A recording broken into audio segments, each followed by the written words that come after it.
Quando a gente fala das neuropatias, a gente fala de 6 perguntas. Como é que a gente aborda o paciente com neuropatia, né? Que tem uma doença do nervo, né?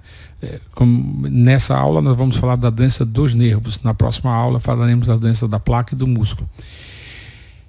Existem 6 perguntas que são importantes para que a gente possa definir que tipo de paciente a gente está tratando. Primeira coisa que a gente precisa saber é quais são os sintomas, quais são os sistemas envolvidos. É só motor? O sintoma é só motor, sensitivo, autonômico, ou é uma combinação desses sistemas? Qual é a distribuição da fraqueza? É só distal? É proximal e distal? É assimétrica? É simétrica? É focal? É generalizada?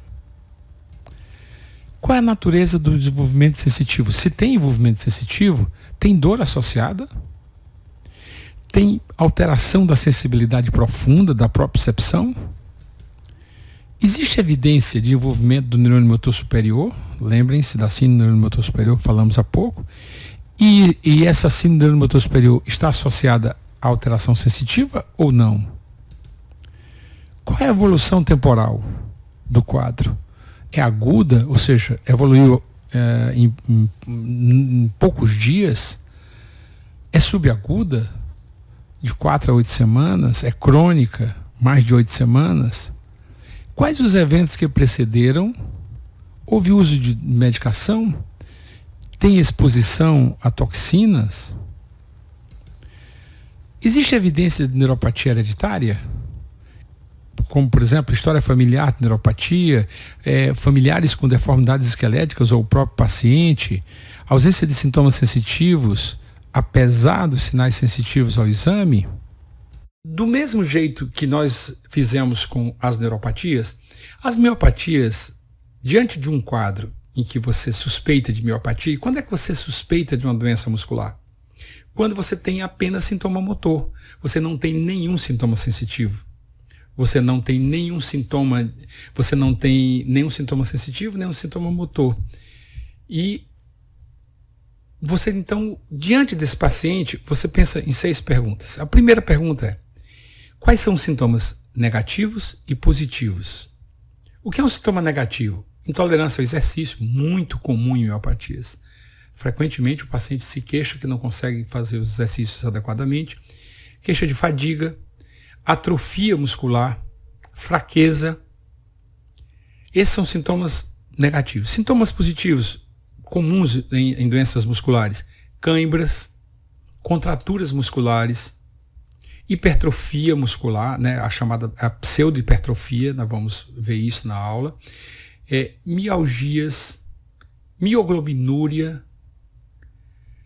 Segunda pergunta é: você precisa localizar o início, a duração dos sintomas e a evolução da doença.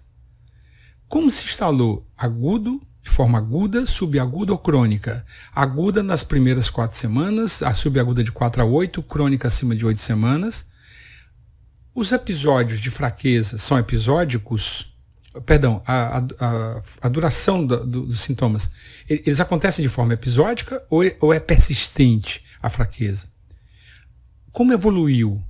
Evoluiu de forma progressiva ou não progressiva? Ou seja, se instalou e ficou do mesmo jeito ou se instalou e continuou piorando?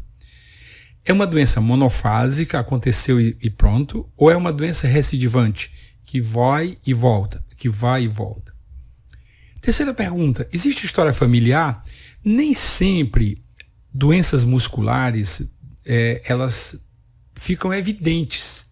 E as pessoas vão se adaptando àqueles sintomas por muitos anos e nunca tem o diagnóstico feito. Então, uma das coisas que a gente pode inferir que há uma história familiar é perguntar se existe alguém na família que usa muletas ou cadeiras de roda, existe alguma deformidade esquelética, alguém tem alguma limitação funcional. Isso pode fazer com que o paciente lembre de um parente de primeiro grau que tem essas alterações e que isso pode ser uma doença muscular. Quais são os fatores precipitantes? Drogas, medicamentos, exercícios, febre, ingestão de carboidratos, como na paralisia hipocalêmica, exposição ao frio. Há sinais ou sintomas de outras doenças sistêmicas, sobretudo as distrofias, elas podem estar associadas à doença cardíaca, à doença respiratória, a cataratas. Já as miopatias associadas a deficiências enzimáticas frequentemente se associam à hepatomegalia. Você pode ter rastro cutâneo, como no caso da dermatomiosite, nós vamos ver isso na aula. Ou, às vezes, esse paciente tem outras doenças sistêmicas, como amiloidose, sarcoidose, endocrinopatias, doenças do colágeno, infecciosas, mitocondriais e assim por diante. Qual a distribuição da fraqueza? Afeta só membros superiores? Ou só membros inferiores? Ou ambos? E nos membros superiores, afeta a abdução, a rotação interna ou externa do ombro, a flexão e extensão do cotovelo, a flexão e extensão do punho, dos dedos, do polegar. E nos membros inferiores? Afeta a flexão, extensão ou abdução do quadril, flexão e extensão do joelho, flexão, inversão e eversão plantar, flexão e extensão dos dedos, dorsiflexão do tornozelo.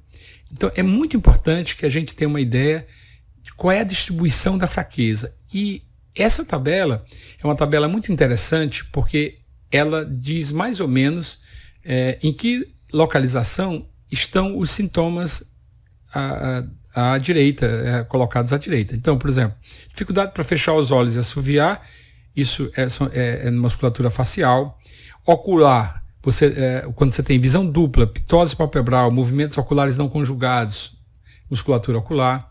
A musculatura bulbar, quando está comprometida, ela se mostra como alteração da fala, né, disartria, disfonia, você tem dificuldades para deglutir, para sugar, para mastigar. Quando você tem dificuldade para sustentar ou movimentar a cabeça, então a musculatura acessória do pescoço. Pacientes que têm alteração na musculatura do tronco, eles podem desenvolver escoliose, ele pode desenvolver dificuldades para sentar, para levantar e assim por diante, dependendo essa tabela mostra que localização da musculatura, né, que grupo muscular está acometido com os sinais à direita.